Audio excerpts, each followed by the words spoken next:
नमस्कार दोस्तों, स्वागत है आपका वेल्थ विद गौरव के एक नए एपिसोड पे।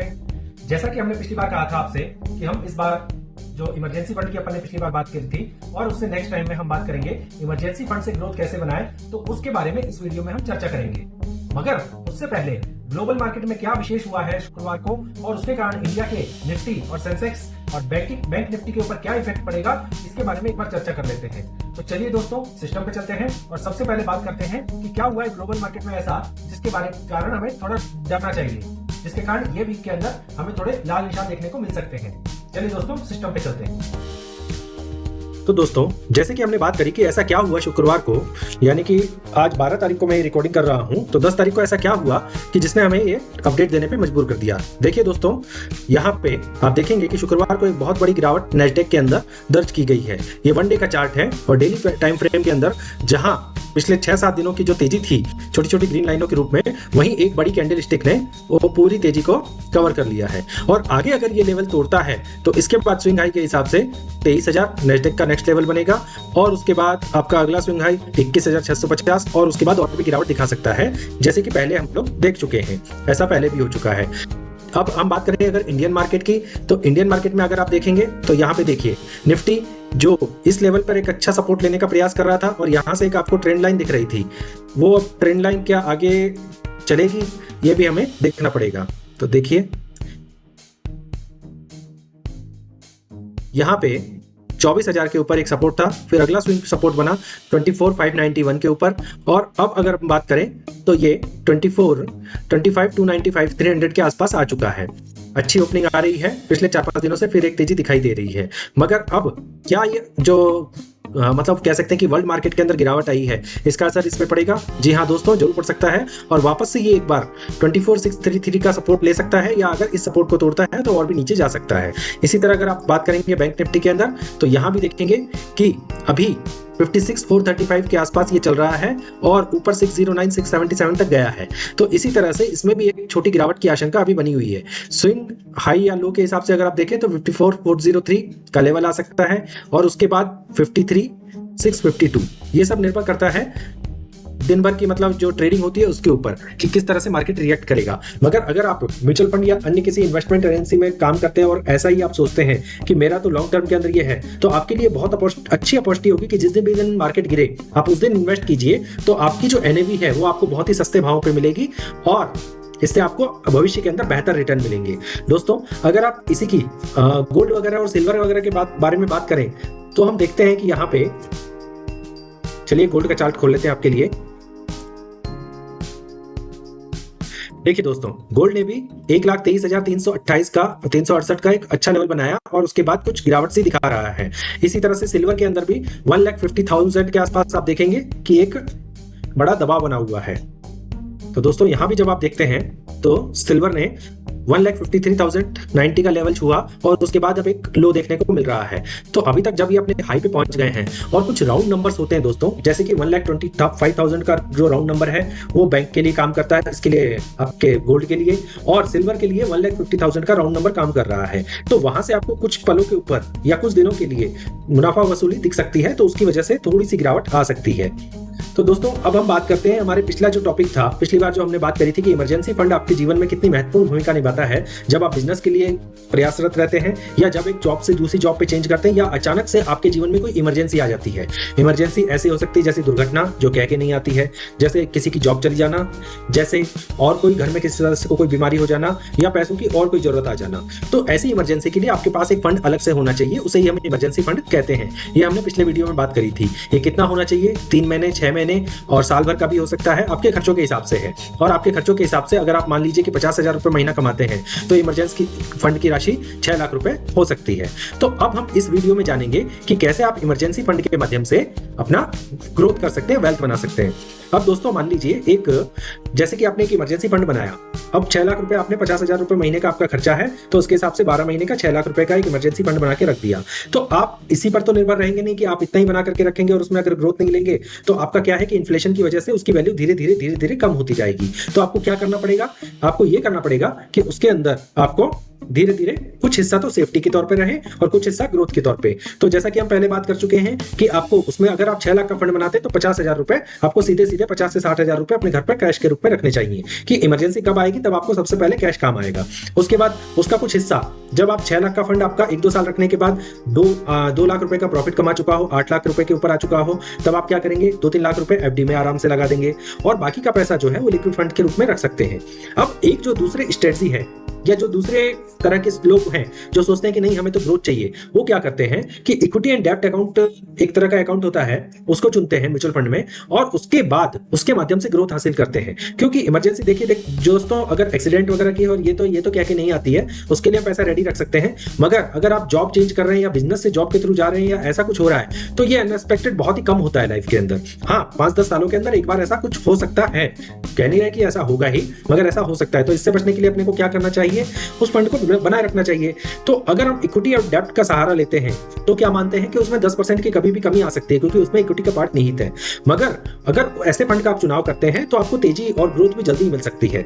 तो मान लीजिए इस फंड में क्या चलता है कि आपने 6 लाख रुपए आपने इकट्ठा कर लिए, जिसमें 50-60 हजार रुपए आपके घर पे हैं और फिर 6 लाख रुपए आप जब आप इकट्ठा करते हैं और इक्विटी एंड डेब्ट फंड म्यूचुअल फंड में आईसीआईसी के आप डाल लेते हैं और उससे जब आपको ग्रोथ होती है 1-2 सालों के बाद, जब वो 8 लाख रुपए बन जाते हैं, तब आप क्या करेंगे, उसमें से 6 लाख रुपए लेंगे और एसटीपी करना चालू करेंगे।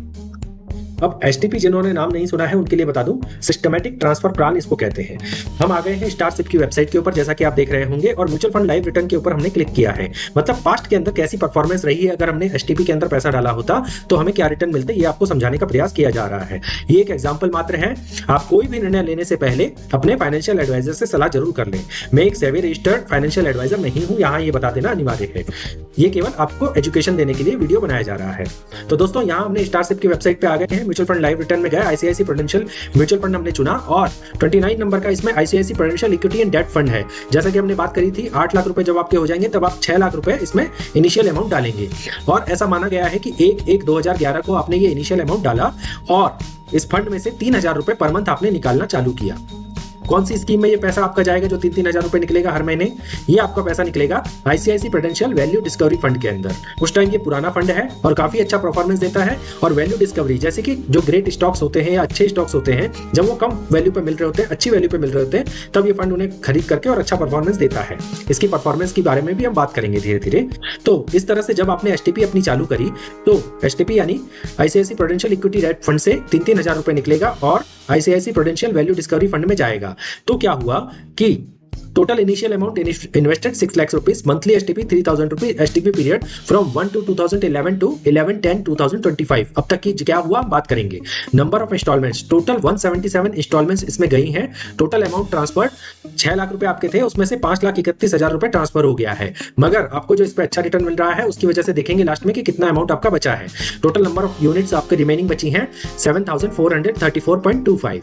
तो वैल्यू इज ऑन 110,2000। अब जो आपने 6 लाख रुपए लगाए थे उसमें 3-3 हजार रुपए निकलते गए, उसकी वैल्यू जो बची है 29,67,380, लगभग 30 लाख रुपए उसमें बचे हैं। 30 लाख रुपए करंट वैल्यू दिखा रहा है और प्रॉफिट है आपको उसमें 29 लाख का, क्योंकि आपका पैसा इसमें से निकलता गया है। अब आईसीआईसी प्रूडेंशियल इक्विटी डेब्ट फंड ने इस दौरान जो एवरेज सीएजीआर दिया है वो 15.07 का दिया है, क्योंकि उसका कुछ हिस्सा डेब्ट में रहता है, कुछ हिस्सा इक्विटी में रहता है। डेब्ट उसे नीचे नहीं गिरने देता और इक्विटी उसे बढ़ाने का काम करता है। तो इसी तरह जब ट्रांसफर स्कीम में आईसीआईसी प्रूडेंशियल वैल्यू फंड में आपका जो पैसा आया 3-3 हजार रुपए मंथली ये सिप अकाउंट आया और एसटीपी पीरियड 1/2/2011 1/2/2011 से लेके 11/10/2025 मतलब अभी तक आया है, वही 177 इंस्टॉलमेंट आपको मिली है। टोटल अमाउंट इन्वेस्टेड हुआ है 5,31,000 आपका गया है और उससे आपने 4,815 यूनिट्स खरीदी है। वैल्यू एज ऑन उनकी वैल्यू जो आज है वो 22,69,000 है और इस पे आपको जो सीएजीआर मिल रहा है वो लगभग 18% का सीएजीआर आपको मिला है पास्ट के अंदर। भविष्य में ये मिलेगा ये कह नहीं सकते। अब आप इस फंड की अगर परफॉर्मेंस देखें तो आपकी जो इक्विटी एंड डेब्ट अकाउंट में से देखिए करंट वैल्यू थी 6 लाख रुपए। मैंने ये कभी भी कहा था कि 10% तक वैल्यू आपकी कम हो सकती है, इसके लिए आपको रेडी रहना चाहिए क्योंकि इसमें इक्विटी का पार्ट निहित है। बाद में क्या हुआ, वैल्यू हो गई 3,000 रुपए तो निकले, मगर उसके बाद वैल्यू हो गई 5,55,503। मार्केट गिरा, एनएवी की वैल्यू 47 रुपए से 44 रुपए हो गई। तो देखिए आप अब फिर 5,55,389 ठीक है, फिर वापस वैल्यू बढ़ गई 5,76,000। यहाँ आप देखेंगे तो एनएवी की वैल्यू आपको बढ़ती और घटती हुई दिखाई देगी, मगर भविष्य में ये बढ़ती ही है, ऐसा ही होता है। अब तक जो देखा गया है।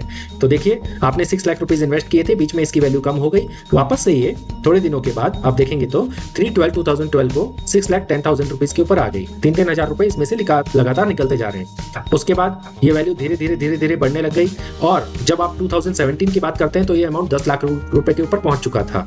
उसके बाद जब आप आगे जाते हैं, क्योंकि 177 इंस्टॉलमेंट्स आपने पे करी है, तो 1/10/2021 को इसकी वैल्यू हो चुकी थी 16,98,804।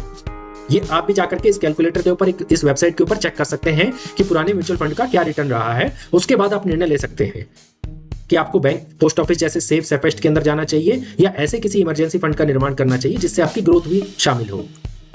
तो यहाँ देखिए दोस्तों, अब जो इसकी वैल्यू दिखा रहा है 10/10/2025 को, ये 30 लाख रुपए की वैल्यू दिखा रहा है आईसीआईसीआई प्रूडेंशियल इक्विटी एंड डेब्ट अकाउंट के अंदर।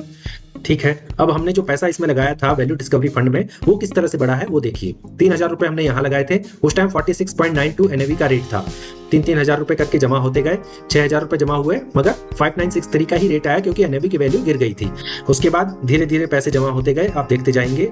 और पहला 1 लाख कब बना है? पहला 1 लाख बना है 1/10/2013 को। अगले 2 साल के अंदर पहला 1 लाख रुपए जमा हो चुका है। इसके बाद धीरे धीरे आपकी सिप चलती रही और 2018 के अंदर आप देखेंगे तो 5 लाख रुपए के ऊपर आपका अमाउंट पहुंच चुका है वैल्यू डिस्कवरी फंड के अंदर, जबकि आईसीआईसीआई इक्विटी एंड डेब्ट अकाउंट में ये 11 लाख रुपए पहुंच चुका है। दोनों मिला के आप देखेंगे तो 16 लाख रुपए से ऊपर हो रहे हैं। ठीक है, आगे आप चलते गए, आपने अपनी वैल्यू बढ़ाती गई। 2021 के अंदर अगर आप देखेंगे तो ये 10 लाख रुपए के ऊपर अमाउंट आपका वैल्यू डिस्कवरी फंड में पहुंच चुका है और इधर आपका जो इक्विटी एंड डेब्ट अकाउंट है वो 16,98,000, लगभग 17 लाख रुपए इसमें आपके पहुंच चुके हैं। तो 27 लाख रुपए दोनों को मिला के 2021 में आपका फंड पहुंच चुका है। चलिए, ये एक इमरजेंसी फंड है, इमरजेंसी के लिए आपने रखा है, आपके इमरजेंसी के पैसे सेव हैं। जो 6 लाख रुपए आपको सेव रखने थे उससे आप ग्रोथ ले रहे हैं, क्योंकि पिछली बार हमने आपको वादा किया था कि ये हम आपको तरीका बताएंगे, तो ये आपके एजुकेशन के लिए यहाँ बताया जा रहा है। इससे आपको फायदा उठाना है कि नहीं, ये आपके विवेक के ऊपर निर्भर करता है, ये आपके फाइनेंशियल एडवाइजर के ऊपर निर्भर करता है कि वो आपको क्या सलाह देता है। चलिए, अब की बात करें तो 10/10/2025 को इक्विटी एंड डेब्ट अकाउंट की वैल्यू 30 लाख रुपए हम बता चुके हैं ऑलरेडी। इसकी जो एनएवी की वैल्यू है इक्विटी एंड डेब्ट अकाउंट की, वो 403 रुपए हो चुकी है। और यही आईसीआईसीआई प्रूडेंशियल वैल्यू डिस्कवरी की इक्विटी की वैल्यू कितनी हो चुकी है? 477, यानी कि एनएवी की वैल्यू 477 हो चुकी है और 22,97,000 रुपए इसकी वैल्यू हो चुकी है। लगभग 23 लाख रुपए इसमें जमा हो चुके हैं। तो दोनों को अगर आप मिलाएंगे तो 30 लाख इसमें और 22 लाख इसमें, लगभग 50 लाख रुपए का फंड आपने, 52 लाख रुपए का फंड आपने निर्माण कर लिया। देखिए यहाँ पे लिखा हुआ भी है टोटल इन्वेस्टमेंट अमाउंट 6 लाख रुपए आपने टोटल इसमें डाले, 3-3 हजार रुपए करके। टोटल करंट वैल्यू उसकी बनी है 52,98,000 रुपए। टोटल प्रॉफिट आपको मिला है 46 लाख रुपीस का और टोटल रिटर्न आपको मिले हैं दोनों का मिलाकर के, अगर आप कंबाइंड रूप से देखेंगे तो 15.88% के रिटर्न आपको इतने सालों में मिले हैं। तो दोस्तों, ये जो करिश्मा है, ये जो चमत्कार है, वो केवल इक्विटी के अंदर ही हो सकता है। हाँ, कुछ पार्ट आप डेब्ट का उसके अंदर रख सकते हैं ताकि आपके जो फंड है उसकी वैल्यू सुरक्षित रह सके। तो दोस्तों, आशा है कि आपको ये वीडियो अच्छा लगा होगा, आपने कुछ सीखा होगा, आपको आगे भविष्य के बारे में अपने कुछ सोचने का मौका मिला होगा। और सेफ सेफर सेफेस्ट जैसी जो योजनाएं हैं, जो बैंक के अंदर है, जो पोस्ट ऑफिस के अंदर है, उनमें तो आप अपना पैसा सेफ्टी के लिए रखेंगे ही, मगर इक्विटी की तरफ भी आकर के अपने कुछ अच्छे निर्णय लेंगे जिसके आपके भविष्य का निर्माण अच्छी तरह से हो सके। आपके बच्चे भी आपसे कह सके कि मेरे पापा ने भी एक बहुत अच्छा काम किया था जिसकी वजह से आज हम समृद्ध हैं। तो दोस्तों, वीडियो अच्छा लगा हो तो लाइक करना नहीं भूलिए, सब्सक्राइब करें, वीडियो को 2 जनों के साथ शेयर जरूर करें ताकि उनको भी ये बेनिफिट मिल सके। मिलते हैं अगले वीडियो में नए टॉपिक के साथ, तब तक के लिए बी हेल्थी बी वेल्थी।